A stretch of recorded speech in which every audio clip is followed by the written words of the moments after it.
Pulso Latino es presentado por Frisian Flag, Dushipawe, Bompa Mañana.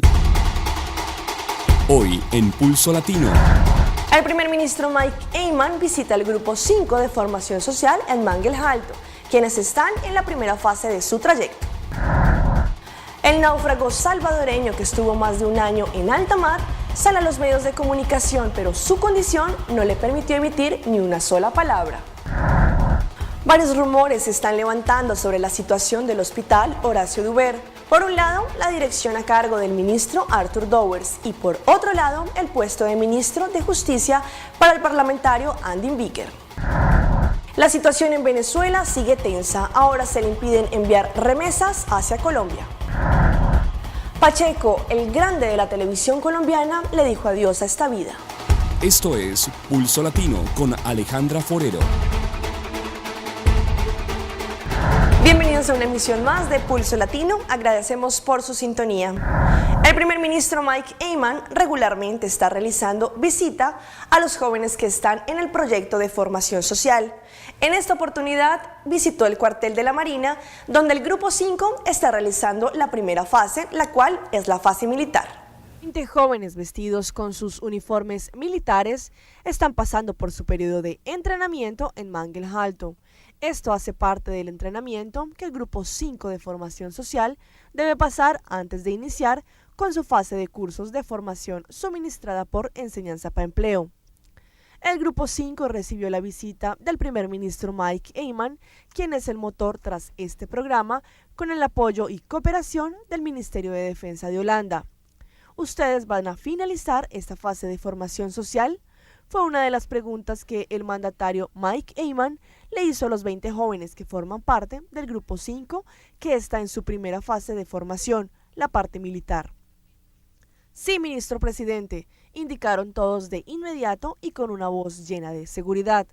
La visita del primer ministro Mike Eyman no es una sorpresa, según el teniente Teixeira, ya que el mandatario visita cada grupo cuando entra a formación social 1 a 2 veces para ver por sí mismo el desarrollo de los jóvenes en su trayecto.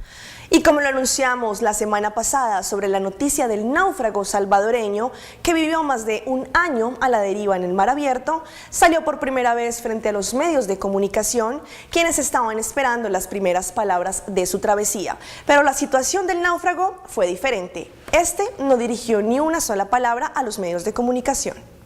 Un gusto saludarlos, compañeros de la Alianza Informativa, comentarles que ya el día de ayer el náufrago salvadoreño que fue encontrado en el Océano Pacífico y que sobrevivió alrededor de 13 meses en este lugar ya se encuentra en tierras salvadoreñas. Pero veamos más detalles de esta información en la siguiente nota. Captar el momento en que Salvador Alvarenga llegaba a su país era el objetivo de decenas de periodistas nacionales y extranjeros. Por varias horas permanecieron apostados en el aeropuerto internacional. El mundo estaba listo para conocer la historia del salvadoreño que sobrevivió por más de un año a bordo de una pequeña lancha en medio del Océano Pacífico. Hay mucha curiosidad. ¿Cuál es la pregunta que usted le quiere hacer? Por ejemplo, si él está en la conferencia y decide hablar, ¿qué pregunta le quiere hacer? ¿De dónde sacó la fuerza? ¿Qué es lo que lo hizo seguir? Ya sabemos lo de la dieta, lo de la sangre de tortuga, lo de los pájaros crudos. Pero ¿de dónde sale eso? ¿De dónde sale esa fuerza y esa certeza de que la iba a hacer, ¿no? La noticia pues, se ha sabido a nivel mundial y lo importante es la travesía que esta persona pasó y que para nosotros pues, es importante documentar. En el caso personal pues, es una experiencia muy fuerte ahora, venir a documentar un caso así de especial. Ambulancias aguardaban a las afueras de la terminal aérea para trasladar a Salvador a un centro asistencial. La espera terminó a las 8 de la noche. El primero en dirigirse a la prensa fue el canciller de la República. Después de este difícil y agotador viaje, se encuentra de regreso en su tierra. La historia de José es una historia de fe, pero también de lucha por la vida. José quería decir unas breves palabras a ustedes y pido la comprensión. A los pocos minutos apareció José Salvador en silla de ruedas y visiblemente débil, el hombre que se ha convertido en el centro de atención de buena parte del planeta. Todos esperaban que José Salvador dijera algo, pero no hubo palabras. Su silencio y expresión, sin embargo, dejaron ver que estar en su tierra lo dejó sin aliento. Al aeropuerto llegaron funcionarios a recibirlo, entre ellos la viceministra de Salud. Bueno, yo le dije que su hija estaba diciendo que, bromeando, que ya no se iba a ir, que él ya no lo iba a dejar ir, y se puso a reír, que quería verla, mi hija Fátima. Estuvimos bromeando. La viceministra asegura que el estado de salud de Salvador Alvarenga es estable y que muy pronto podrá viajar a Garita Palmera, considerando que la mejor terapia para que el protagonista de esta increíble historia recupere sus fuerzas será el amor de sus seres queridos. Comentarles que hasta el momento estamos a la espera que esta persona ya se encuentre al lado de su familia en su hogar, ya que hasta el momento se encuentra hospitalizado realizándole revisiones médicas. Esta es la información que tenemos hasta el momento. Con esto regresamos con ustedes, compañeros. Más de 200 turistas quedaron varados al colapsar un puente en la localidad de Machu Picchu, en Perú. Junto a los lugareños de la zona, tuvieron que poner un tronco ante la falta de ayuda de las autoridades. Veamos la información. De esta manera, turistas y lugareños del distrito cusqueño de Santa Teresa arriesgaron su vida y decidieron unirse para colocar un tronco tras el colapso del puente Aobamba.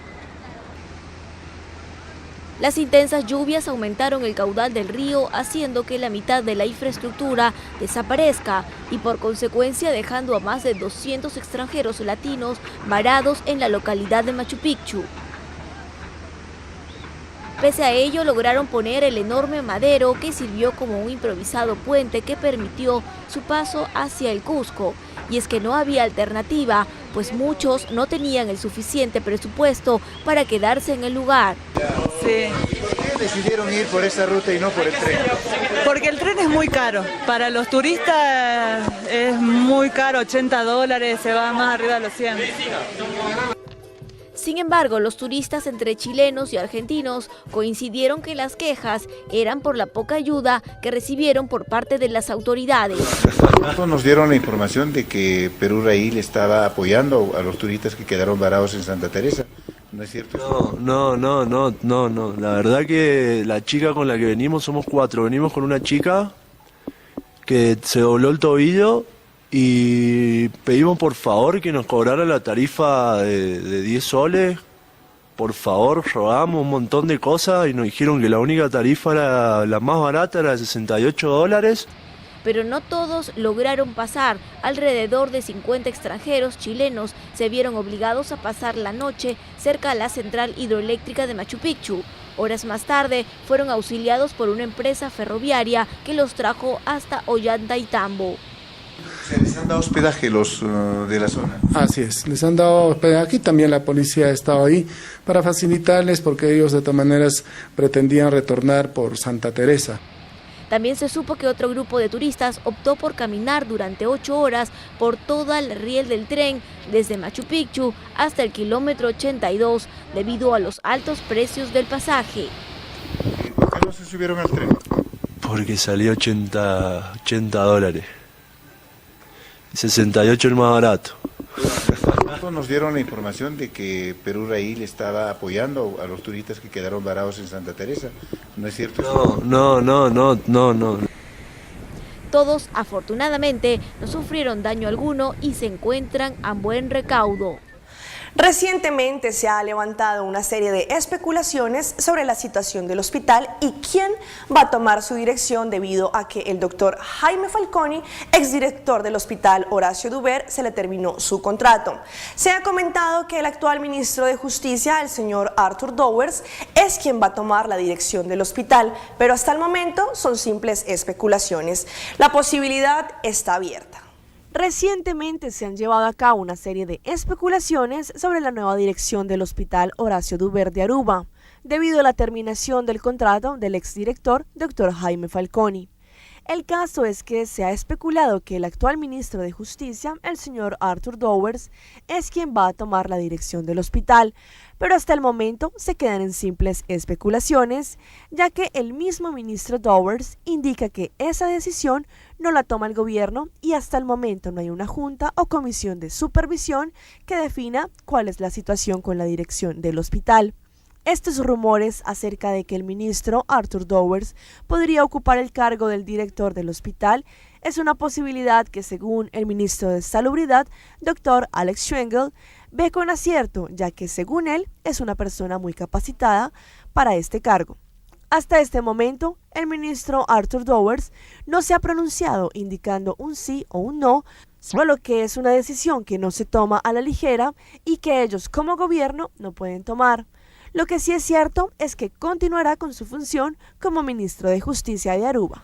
Y referente a esta serie de rumores acerca de la situación de la dirección del hospital Horacio Duber, salió la noticia de que al parecer, si el ministro Arthur Dowers toma la dirección del hospital, el parlamentario Andin Bicker sería quien tomará en cargo la cartera del Ministerio de Justicia, algo que tampoco se ha comprobado y, según lo indicó el señor Bicker, no le han presentado una propuesta, lo que indica que hasta el momento son simples rumores. La situación que en este momento se está presentando sobre la nueva dirección del Hospital de Aruba, Horacio Duber, son hasta el momento simples rumores. Primero, por la posible dirección del actual ministro de Justicia, Dr. Arthur Dowers, como nuevo director del hospital y que, en su caso, sería el parlamentario Andin Bicker el opcionado para ocupar el cargo como ministro de Justicia. El caso es que hasta hoy son simples rumores y especulaciones que han suscitado. El señor Bicker, por su parte, en una rueda de prensa, indicó que aún ni el líder de la fracción de ABP se ha acercado a él ni otra instancia. Lo que sí comprobó e indicó es que todos los partidos que van a las elecciones lo hacen para gobernar y no para quedar en la oposición. Algo que, si se llega a comprobar que es cierto, es honroso para una persona como él.